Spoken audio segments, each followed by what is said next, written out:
Love this podcast? Support this show through the Acast supporter feature. It's up to you how much you give, and there's no regular commitment. Just click the link in the show description to support now. Before we get started with another great edition of the Duke Loves Rasslin podcast, I do want to let you know, Zencastr.com. That's right, Zencastr.com. They are, without a doubt, my favorite website to head over to for all of these great conversations that you hear on the Duke Loves Rasslin podcast. Superior quality in sound. Also, they have a great video option as well if you need to record your videos. But the best part about it is the files are all split separately into MP3s. So you can edit them separately, you can put them together, do whatever you got to do. The main idea is Zencastr, Zencastr.com. That's Zencastr for all of your podcasting, video conferencing, even if you just wanted to have a great conversation with your loved ones. All your needs there online for communication, Zencastr has you covered. That's right. You're locked in. Look at what we have here, folks. To the only show that matters. The cream of the crop. Duke Loves Rasslin. And there is no one that does it better than your host. I have come here to chew bubblegum and kick ass. The Duke. And I'm all out of bubblegum.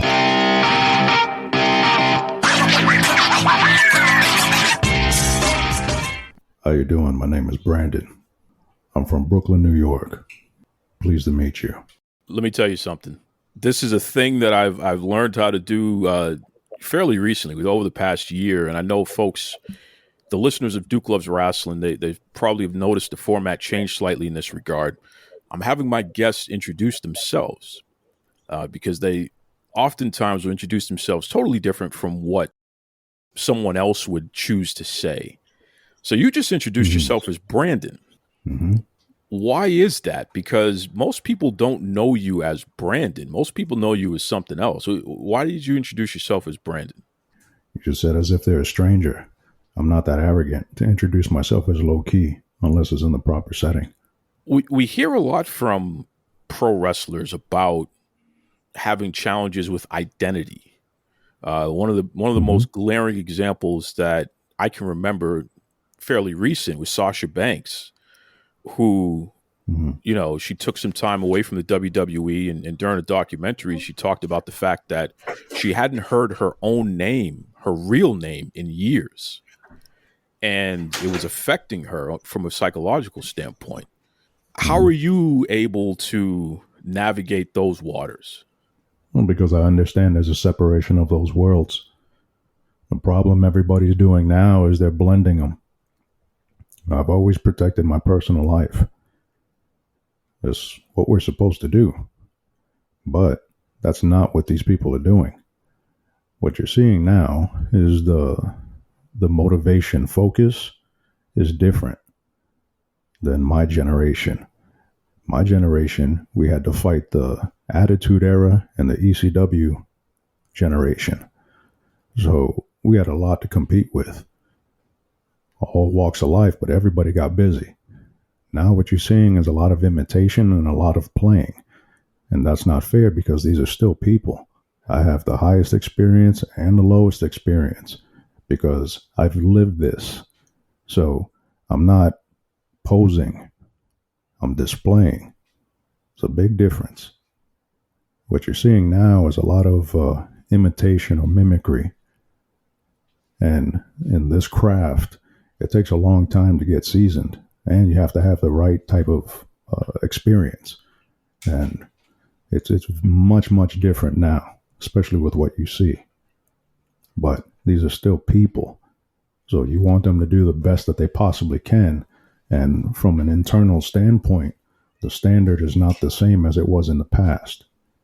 You know, I think a lot of people would be surprised to hear who they know of as low-key, you, Brandon, to hear you accurately describe where the industry is at right now and the people within it right now, and critiquing that based on your experience, who you are, what you've accomplished. You've earned the right to have a voice, to critique it. But at the same time, you're bringing it back to the point, remember that these are actually people. So you're not robbing the person of their dignity as a human being while at the same time finding a way to critique their work. What is it about most of society today where it just seems like what you just said is rare? Most people can't separate the two. They feel like they have to devalue the person in order to make a point. How are you able to separate the two even within that? I'm all in. We spoke about this off mic. You said, yeah, you can look at somebody and know they're all in. A lot of what you're seeing out there, they're not all in. They're talking about it.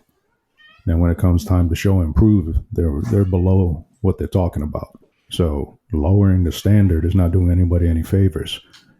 When you deal with somebody who's constantly improving, oh yeah, you're going to get real nervous, especially if you're not doing what you're supposed to be doing. I was in an era of legends at my size, and I'm not a Rey Mysterio. So I had to cut my teeth against killers, the ones that everybody's watching on video now and were back then. So I know my craft because I'm physically experienced to do it. So I don't need to talk in mysterious stories to try to come back to a point being made. I tell them the truth because I've done it myself. So I don't have to create any stories or misleading direction just to pull them back to a point. I can tell them like it is, and it's up to them whether or not they're accepting of the truth. It's funny how the truth keeps bothering people, but the people who actually understand how to deal with it, look at how they advance. I wonder about something, because you said something about someone who's constantly improving from a physical standpoint, because throughout your career, low-key, you have been in some battles. You've given a lot, you've taken a lot. Definitely it's a wrestling style and a martial arts style that can beat the hell out of the body. From a physical standpoint, how are you holding up these days? How do you feel? Much older. Much older. Yeah. Well, but I'm also, I train intelligently. I had to learn the hard way how to take care of your body. Plus, I had a lot of good examples around me coming up. And the older generation guys from the 90s and the 80s, their bodies were beaten up. The last thing I want to do is repeat the same problem. When I first went to 01 in 2002, first day I was there, first thing I did, look at the old guys or the legends from us watching them. Look at how their bodies are holding up. A lot of them had knee injuries. So for me to pay attention to that, I knew what I had to do physically by paying attention to the physical machinery. The Japanese, their work ethic is super high. So for me to compete over there, I had to hold my own. And it's an all-in attitude, but I'm around killers. The heads of the company were Shinya Hashimoto, who was the king of Destroy and one of the biggest draws during the 90s for New Japan, and then Toshiaki Fujiwara, and he's the master of catch in Japan.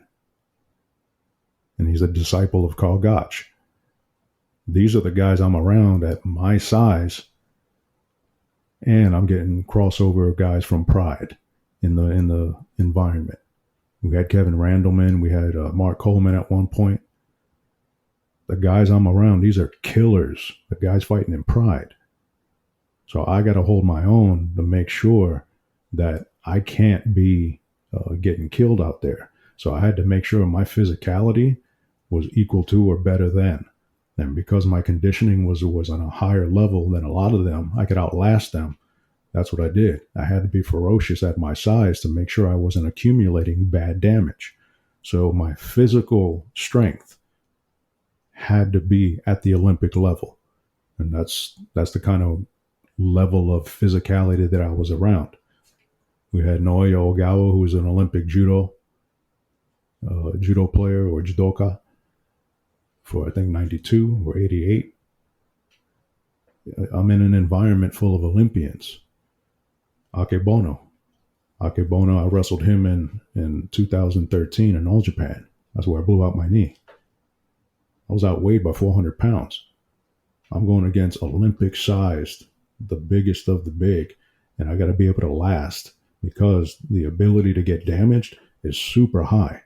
So my physicality is always being maintained. I still swim. I still work out. I still train my kids. I still perform. This is a full commitment. Why? Because the machine doesn't go off when the red light goes off. You got to live with this. So you got to be very, very intelligent about your machine.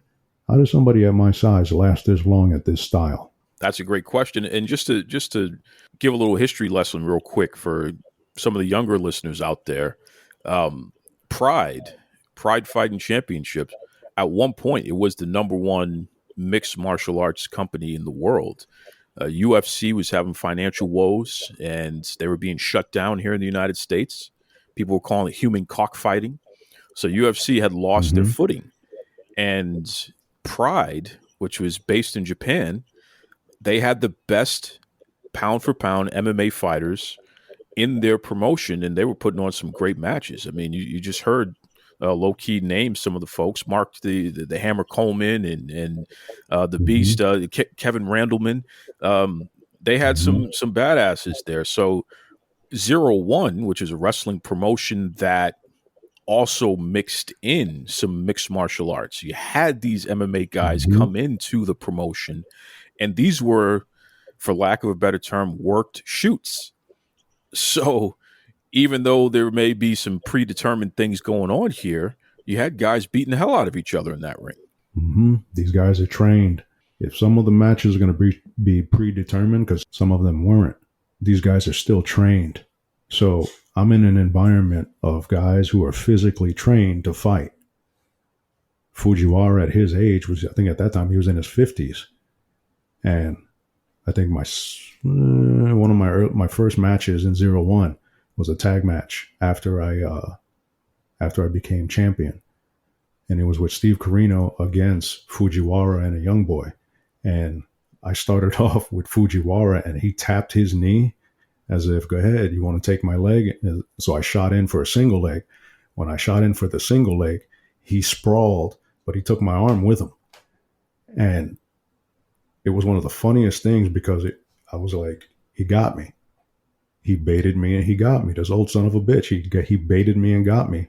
And he caught me in a good position, extended my arm with his leg, and he took me in a half crab, and then with his extremely powerful jaws, decided to bite my toe. And he bit so hard that he went through my shoe and 2 pairs of socks and still left a ring around my foot. Today's generation of wrestler will never understand what you just said there.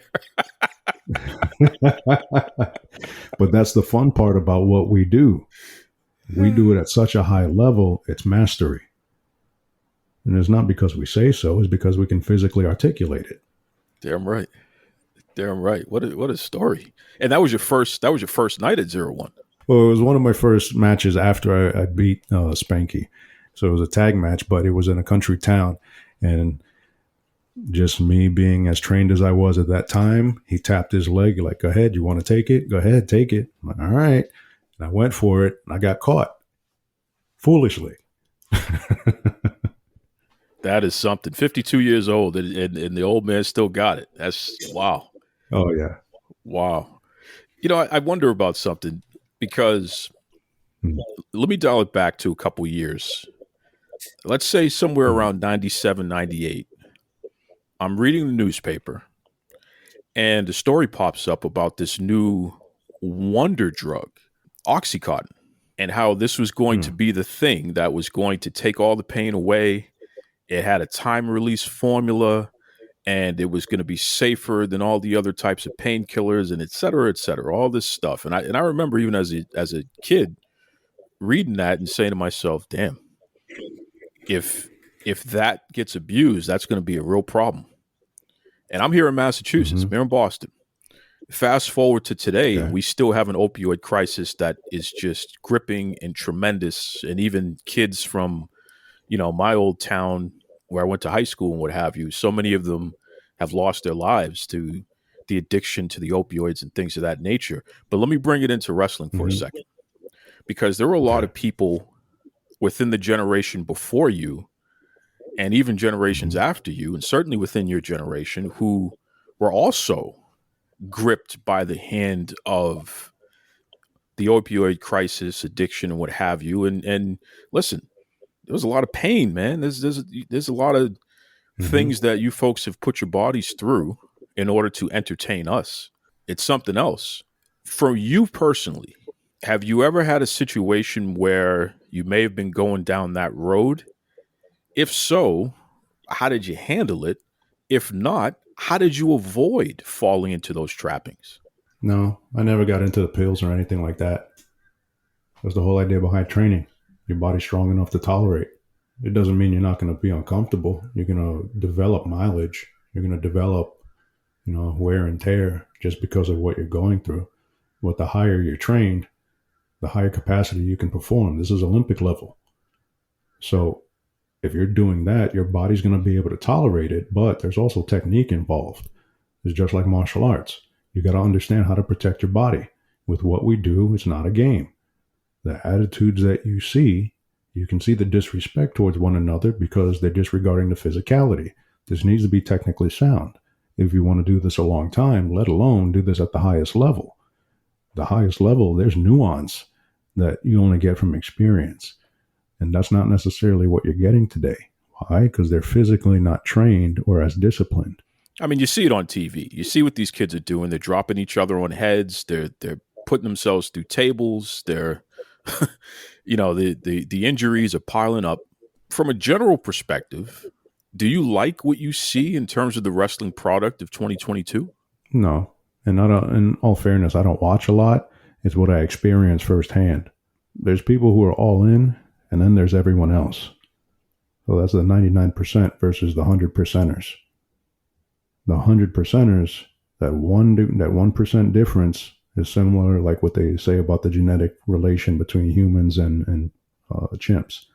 There's a 2% difference genetically. Well, that 2% gap is pretty big of a difference. With what we do, you have to be so committed because making mistakes can total up real quick because you're using your body for this. On top of that, what people don't see is the mental stress that comes along with it too. A lot of what you see is immature minds being showcased. That's not proper for the TV level. So if that's being allowed, then that's a problem because there should be a degree of competency what you're getting on TV. If it looks like it's weak, it's either those people are incompetent or the people who are hiring them, they're taking advantage of them because that's not fair. You don't want them to go out there and increase the risk. That's why I hated the way that they treated the girls for NXT and WWE on season 3. Why? Many of them were too underprepared physically to do this line of work. You don't stick them out there. And then some of them were getting hurt, getting dumped on their heads. So there's a physicality requirement to do this really well. And that whole fake it till you make it, I hate that saying. I always have. Why? Because you ain't got to fake it if you know what you're doing. So, the last thing we want is people just mimicking the same bad behavior, doing it over and over again. There's no need, not now. Why? These are people. So somebody's using them. Somebody's using somebody.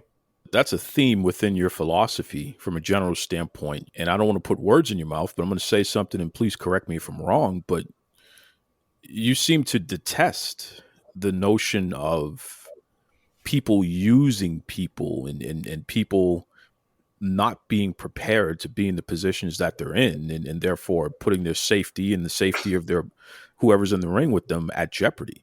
Mm-hmm. Where does this come from? This notion of you not really having a stomach for this type of stuff, because quite frankly, the wrestling industry, it's prevalent in the industry as far as let me use you up and ride you into the ground. And then, when I can't get more out of you, I'm going to get somebody else to replace you. And that's the cycle, so to speak. There's a reason why I always stand out because I'm breaking them.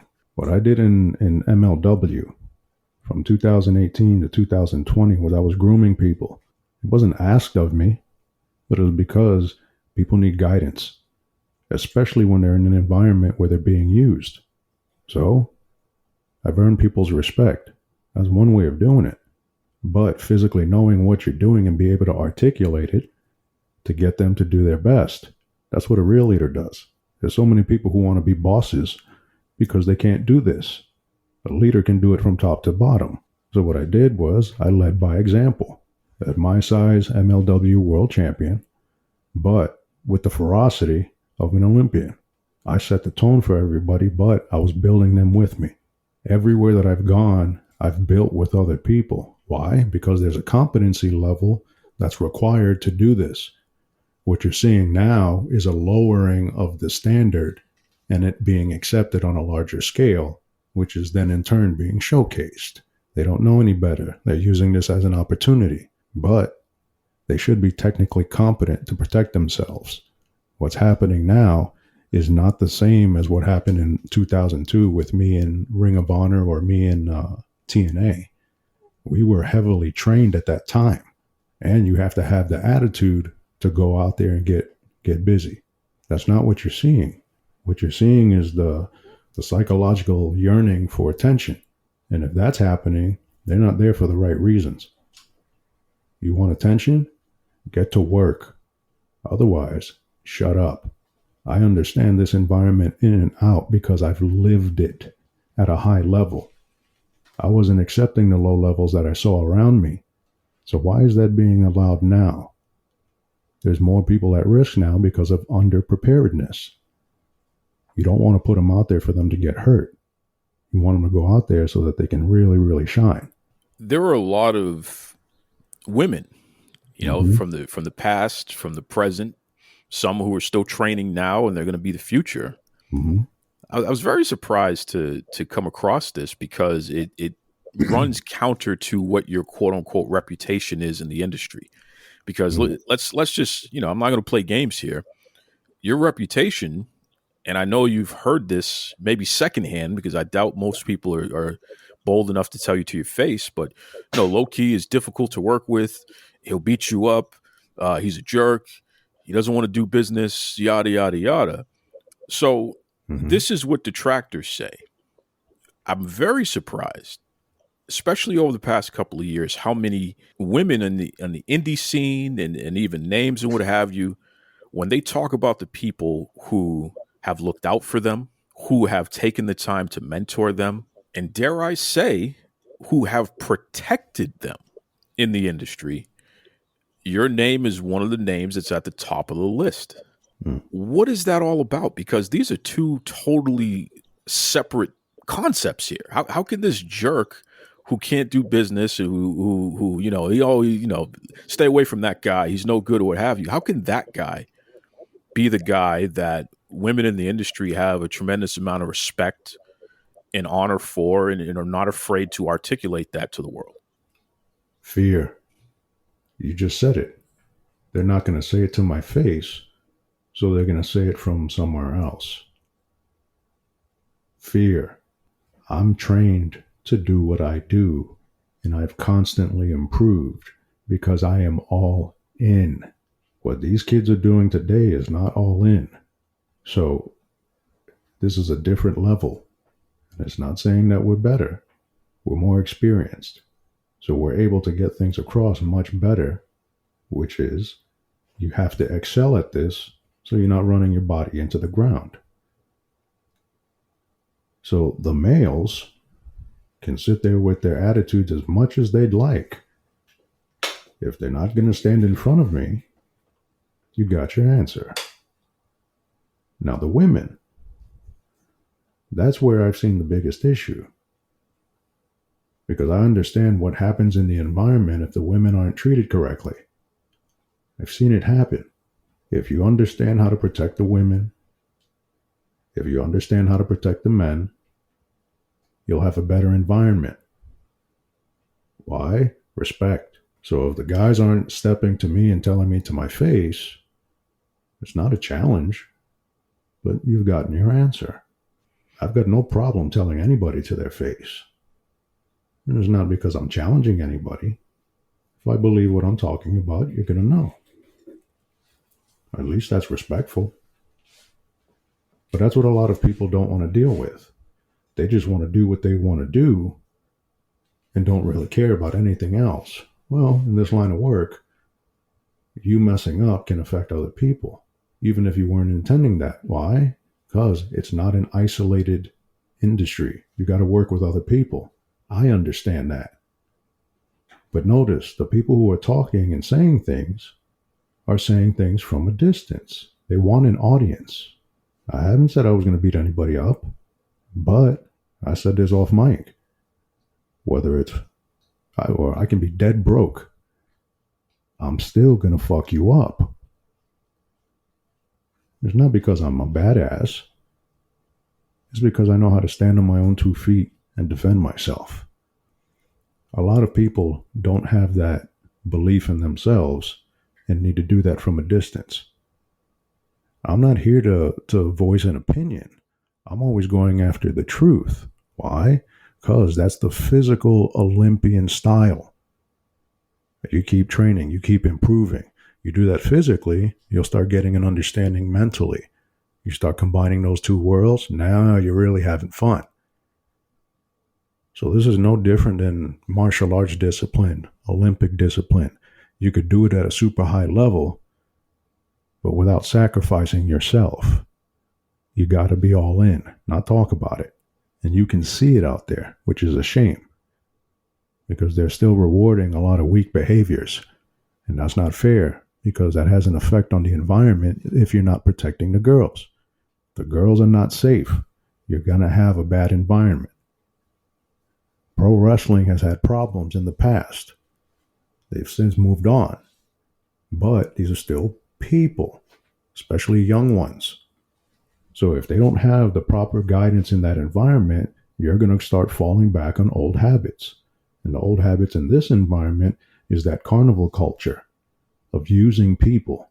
That's why I said it looks like somebody's using somebody. I'm protecting the girls by warning them, giving them the heads up. This is what you got to look out for. Why? I understand the environment.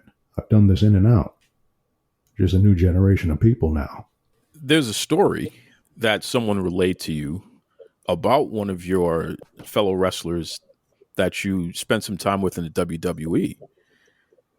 Mm-hmm. I'm gonna challenge you to tell this story in public, because I don't believe you ever have before. That was just Greg's experience that he shared. If you don't mind, I'd like for you to articulate that story to the world here, because I think this is important for people to hear about. Okay. In all due respect, I probably won't tell it as good as Greg.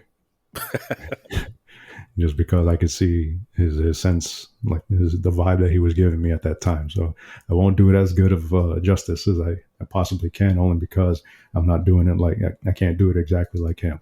But friend Greg, he wanted help being a ref, so I helped him out.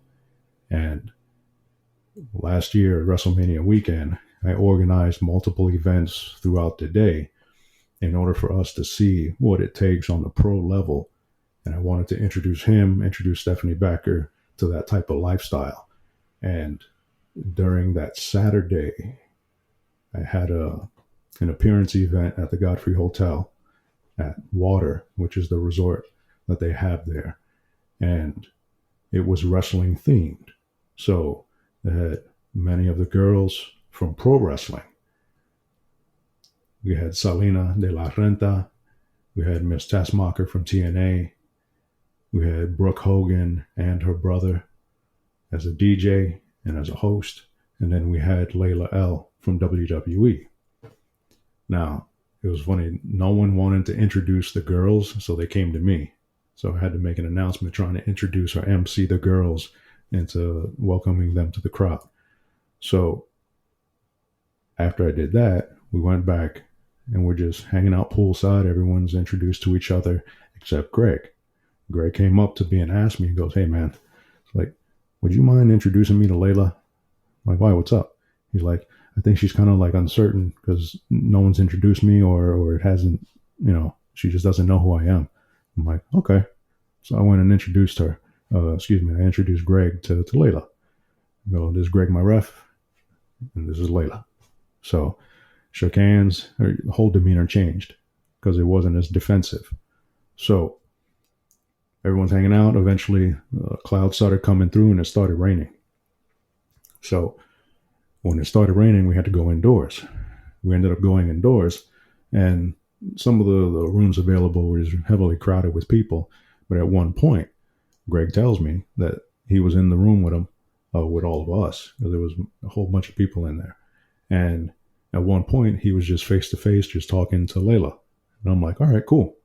And he goes, I don't think you understand how much respect I got for you. I'm like, why? She goes, she told me that when you guys were in WWE together, she said that you protected them. And he was like, that was pretty cool to hear, because she just came out and said it. You can see when I was in WWE, I was trying to protect the girls. I was trying to protect Michelle and Layla. You can see that physical posture when I wrestled Husky Harris. And at one point, he advanced on them and I put them behind me. What I'm doing is instinctual. But in the environment that we're in, you're not seeing that. And that's an issue of respect. With pro wrestling, I've been in Japan. I've seen that some of the pro wrestling women from the 90s, they get respect. Why? They physically can do this.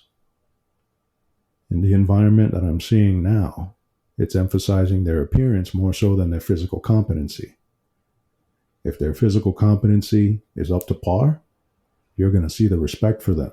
Why? Look at pro fighting. Look at the UFC women. Those are some really, really highly skilled individuals. And they can get busy because they're all different. That's what we're supposed to have. Because they're not all supposed to be the same, especially in their training. These are different people. But the way to get to them is you tell them the truth. I did that for Selena. I did that for Layla. I did that for the other Layla. I tell them the truth. It's the easiest thing on how to protect them. You tell them the truth, they're going to have an understanding for it. But you protect them with the truth. The environment is very immature, so they're going to repeat a lot of the same behaviors from just inexperience, let alone the fact that it's not really a matured environment to begin with anymore. There used to be stages to this. So if you're not going through the stages of advancement, you're going to run the risk of destabilizing the integrity. So just even as a business structure, just like you would as a machine for your body, you have to have this well organized. I understand how to do that because I used to run clubs. I had to change the culture of a place because we had to protect the girls. We had to protect the women. If it is unsafe and the people are disrespectful to them, it's not going to work. Look at what's going on. We talked about this off mic. There is a soft acceptance to abuse towards women. Why do I say that? You're having more frequently male pro wrestlers wrestling female pro wrestlers. Keep the divisions separate. Why? Because a little girl's not going to understand why that guy did a running drop kick to a girl's face. You got to understand what you're doing. There's a level of integrity you must maintain, and there's lines you do not cross. You're sitting there powerbombing a girl. Okay, now what? You just powerbombed a girl. Explain that to the girl in the crowd. Or explain that to the girl on TV, watching this on TV.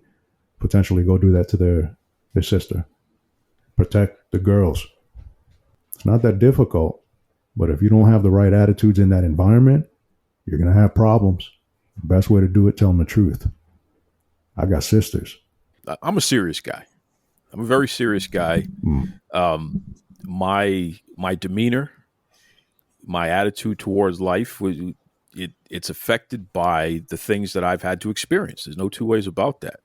At a very young age, I saw, a lot of love and support and what have you, which built my confidence. But I also saw a lot of violence, and I saw addiction at a very young age. By the time I was 9 years old, I saw more violence than I hope most people, hopefully they'll never have to see in their lives. That's just the truth of it. Yeah. Including death. what is it about you? Because this is the most frequent question that I received from my listeners when I let them know that I'm going to have you on the show. The most frequent question I got is, why the hell is he so serious? So what is it? Why are you so serious all the time, low key? Brandon, where does this come from? Whose body is it? Oh, it's yours, right? Yeah. So, I'm a professional wrestler. I'm a main event wrestler. I'm not a dancing monkey for anybody. That's the culture. You stop treating people as if they're people. You just ask a question like you just asked. This is my physical body. So if at any point it turns into that dance monkey dance attitude, I see what's coming. Why? I'm not bullshitting anybody. The carnival culture is full of it. I'm technically competent. Read up on Gary Hart. He knew what he was doing. You want to be a star or you want to be a main event wrestler? I'm a main event wrestler. I can go anywhere in the world and match up against legends. Not because I say so. I'm physically experienced enough to do it. So this is my body. When that red light goes off, my body doesn't. So it's that simple of a balance of respect. Most of the people talking are talking from a distance. I'm not the baddest dude around, and I'm not acting like it, but I will protect myself and my position because I know what I'm doing. I'm trained. So this arrogance that we're seeing from people, a lot of it is coming because they haven't been put on their ass. They're running their mouths in this craft because that's what this is supposed to be. But that's not what you're seeing. You're seeing a lot of shortcuts. You're seeing a lot of just do what's required. Because this is your physical body, how many do you have on standby? So why would I be playing games with my body because of the opinions of other people who don't care about my body? It's not an issue of a challenge, but you have to articulate the point. This concept that's been allowed to develop into this culture is the dance monkey dance attitude. That's the carnival performer. A lot of what you're seeing is not technically competent. It takes time to mature. It takes a lot of practice. But because I'm not doing what you want, I got to hear your mouth. I got to hear your attitude. But it's not your body. You see, I'm not trying to fight anybody. I'm allowing them to get it off. And after the dust clears, I'm still standing here. I tell you, man, when you hear the real thing, you know, and you certainly believe it. There's no two ways about that. I want to ask you. Belief. It's discovery of truth off of and practice. Acceptance of truth. That's the difference there. That's the hard part for a lot of people because they're participating in a culture. Now, you asked me off mic, being in WWE, I understood the environment. The only way for me to survive in that type of environment was to physically outperform. I couldn't sit there and waste time talking. That's what they're structured for. So physically in the ring, I had to outclass everybody. That wasn't done just by winging it. I had to train for that. These guys are race horses. See how big they are? Now I got to be in there with them. So there's a physical competency to understand that when you're making a point, this is not opining. This is not an opinion. This is truth. This is, I know. A lot of people don't understand what they're getting themselves into. They're imitating and not knowing. So when they come across somebody who knows what they're doing, they seem to have an issue because they're not accepting that somebody may know more than their current position. And it's not because I'm a badass. It's because I am trained and I still improve. It's the difference what I said earlier about the 100%ers versus the 99. They're going to try to convince you that they're all in. I'm going to show you. So even me in my older career, I'm still matching up against killers. Why? I still train. 2016, I went hypothermic trying to swim Alcatraz. I still train. So Incredible. There's a difference between what you're seeing and they're trying to convince you how good they are rather than showing you. Because there's levels to this. It's a craft. So with the opinions and the negative things, that's funny because the people that I work with and that I speak with, they look pretty damn good, don't they? Because I know what I'm doing. So this is what you're running into on a constant basis. They're not going to tell you to your face. They're going to go run somewhere else and run their mouths. If you allow that type of environment to manifest, you're removing the professionalism because they're doing too much time talking and not enough time doing. Especially you can see who's a leader and who's not because of how much they're trying to convince you of something. I'm not trying to convince anybody. I still compete against my opponents. Why? I am trained. So it's not a sale. I'm not trying to sell you on an idea. I'm telling you the truth. So the accepting part is the hardest part for most people. There's a discussion going on right now about Ring of Honor and it's Ring of Honor Hall of Fame. And certainly there's a lot of names that get tossed around who have passed through there through the past 20 years or what have you. I was at the first Ring of Honor show. The Era of Honor begins. And you and I discussed this privately. I was there. I saw you in the main event, including a lot of other folks that I know that a number of them that you're still close with and what have you here, which is really cool. If you had a vote, who would be the first person that you would put into the Ring of Honor Hall of Fame and why? Daniels. Daniels was the glue. His experience at that time, that was what pulled a lot together between me and Dragon. All of us had been wrestling each other on the independents at that time, but putting that together at a competitive level at that time, and it had to be Daniels, because with that type of guidance of being all in just like us and understanding the craftiness of what we need to do, I think he takes the first one. Christopher Daniels, and you said Dragon. Just mention him in reference there, which that's Bryan Danielson and you, low key. The three of you were in the main event at that first event. Do you take any pride in that on a personal level? The fact that, this company that has lasted for as long as it has, and I know that it's going through a whole other transition, just like it has through the years, but the brand still technically exists.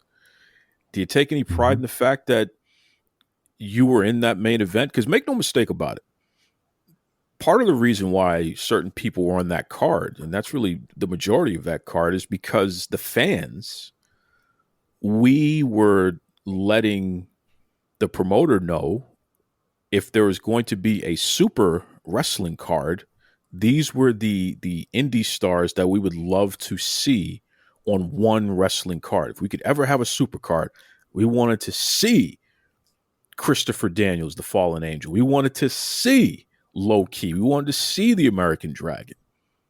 Do you take any pride in the fact that you were in that main event and that you were revered to that level 20 years ago? Not necessarily, no. That's what I'm supposed to do. You can tell the difference between the people who want it more than others, especially in the proper context. They really want to do well. There's a difference. That's why there's main event, and then there's the rest of the card. The main event is what people want to see. Why? These guys are at a higher level. It doesn't happen by accident. There's something special about them. They care. So now you got 3 individuals at that time of varying experience, varying style, and they're competitive. They're intelligent. They're not playing. So the old saying is you're only as good as your competition. When you got that high level competition, that's when you get magic, because these guys know what they're doing. They're trained. So there's a lot of simple ideas as far as taking pride. I couldn't have done it without those two, because it was a perfect fit for us. I think somebody said in the past that me and Dragon was like Ken and Ryu, or Ken and Ryu. So, there's a lot of nuance to the pairing, but it was because we were developed at different times, but matched up very well together. Why? We're competitive. We care about what we're doing. And listen, I second that. Ken and Ryu for sure. You and Dragon, 100%, even to this day. I mean, that's the irony of it. You both are still, hell, you're better today than you were back then, because your mind, what you've seen and what you've experienced, your mind is even stronger. You learned more, and you guys were main eventing back then. 2 young pups breaking in. So there's a lot of irony in that. June 11th and 12th of this year, Jacksonville Fairgrounds, the River City Wrestling Convention. There's going to be a lot of names there. I'm hearing some rumors that the man known as Low Key may actually poke his head in there. Is it possible that we're going to see you at the River City Wrestling Con this year? Well, it's possible. I always tell everybody I'm the shadow everyone has. I think there may be a chance, but we'll know in due time. Well, I'm telling everybody out there, River City Wrestling Con, June 11th and 12th, Jacksonville Fairgrounds. You definitely want to make it out there. There's going to be a lot of stars from yesterday, today, and tomorrow. And we may get a low-key, not only a low-key sighting, but, there may be some ass that needs to be kicked by the man known as Low Key. So, be on the lookout for that. Listen, Key, let everybody know, what's the best way that people can keep up with you and what you have going on, especially as it pertains to events to see you at, or even, a lot of our audience are wrestlers who they may have been trained, quote unquote, by Johnny so-and-so, who took their money. And, then these folks get into the ring and realize that they don't know wristwatch from a wrist lock, so to speak. For anyone who wants to get some proper training and to understand what it means to respect yourselves and respect the craft, respect your opponents, what's the best way anyone can keep up with you, get in touch with you, the whole 9 yards? I limit my social media for a particular reason. I want to be effective, but more so, I don't have a lot of time on that. So the stuff that I've put out is usually just set, and you do have access to, which is I'm on the Telegram app at the Professional LK as the handle. As far as the training, this is what I meant about the truth. You understand the truth when you're trained properly. I understand it because I'm trained properly. I've had a handful of people come to me about wanting true training. I understand because I've done this, and I continue to do this and understand what's required. If you're interested in doing so, you can actually go to another Telegram page, and it's called PURO, Control System, if not CS. I'm visited by a dog, excuse me. That would be for my organized, structured discipline that I teach my kids in regards to professional wrestling. I'm teaching people to become main event wrestlers. Why? I understand how to do it firsthand. So if you're interested, contact me through those two on Telegram. If not, I am ILPROFESIONALE.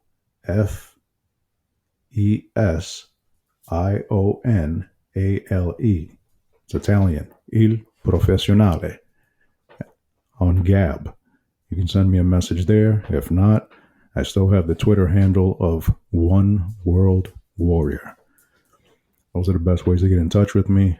I'll do my best to return the message when I can. But this is the important thing about what you're doing. This is your body. If you're going to do this seriously, you got to understand how to take care of it. You got to understand how to train properly. This is not a game, because how many bodies do you have? Well said. Well said. Listen, low-key, you're somebody who I have a tremendous amount of respect for.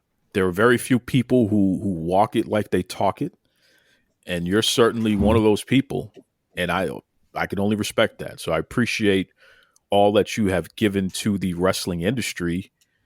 And again, I interview a lot of people, especially a lot of indie folks. I'm not just out here trying to chase big names like yourself, but I do care enough about this next generation coming up and, giving them a boost, have their first podcast episodes and what have you, and get used to communicating to the fans in this modern era, so to speak.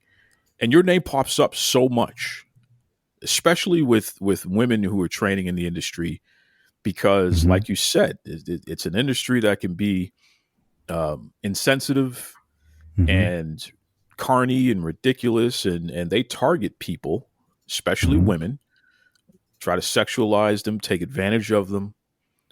And that starts even at the training level.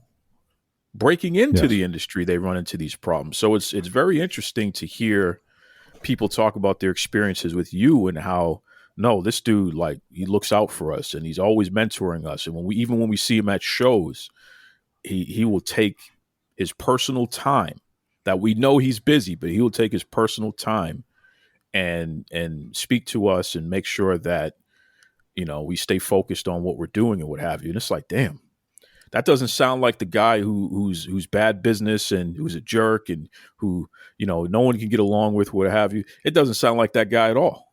Let me ask you this, because I know you don't do a lot of podcast interviews. Let's say that you decide, you know what, I'm done. I did my podcast for the next 20 years. I'm done. Let's say this is one of the last times you do a podcast interview, because you got a million other things to do. How do you want people to remember your legacy, especially in the wrestling industry? How do you want low-key to be remembered? Well, I wasn't wanting to be remembered. I loved what I do so much that I'm committing all in. The fact that you're seeing me do this and articulate it at such a high level, you're getting a chance to see how much I love it. I'm not asking to be remembered, but look at what I did while I was here. I spoke the truth. So I'm trying to lead by example. That's how you really do this. But you have to work hard. I do. I still do. I got to be able to outlast everybody. Why? I'm not the biggest guy, not the strongest guy. I'm not even the most intelligent guy. As traditional wrestlers, we got to be able to outlast our opponents. That may be the only thing you got left. So you do that by learning. It's not a weird formula. You got to be able to learn. A lot of people don't want to learn. I had somebody tell me that this is all that I know. I go, no, that's not. That's not even true. You're choosing to say that. This is all that I know. No, you're afraid to learn. That's not the truth. You're cutting yourself off. Fear. I'm not doing that in this. I'm all in. Got my size? I've been in there with Big Show. I've been in there with Akebono. Monsters. Held my own. Why? Know what I'm doing. The shortcut system has to stop. This is Tony Schiavone, and we're desperately out of time on Duke Loves Rasslin.